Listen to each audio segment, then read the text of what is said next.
Welcome to our video on how to parallel park in Sri Lanka. Parallel parking can be challenging, but with the right technique, you can master it. First, let's understand the basics. Step 1. Find a suitable spot. Look for a space that's at least 1.5 times the length of your vehicle. Step 2. Signal and position. Use your turn signal to indicate your intention to park and stop parallel to the vehicle in front of the space. Check your mirrors. Ensure there's enough space behind your car, and check your side mirrors for clearance. Step 4. Begin the maneuver. Turn your steering wheel all the way to the right. Step 5. Move slowly backward. Begin moving slowly backward, keeping an eye on your side mirrors and the space behind.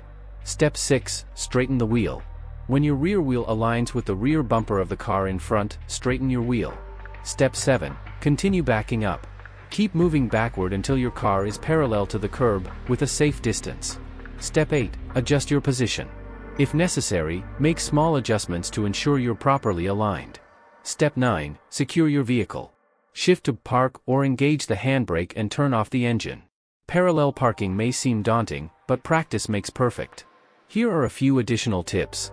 Use your mirrors and turn your head to check blind spots. Keep a safe distance from the vehicle in front and behind. Be patient, don't rush the process. Practice in a safe, empty parking lot before attempting it on busy streets. That's it for our guide on how to parallel park in Sri Lanka. Remember, practice and patience are key to mastering this skill. Thanks for watching, and happy parking!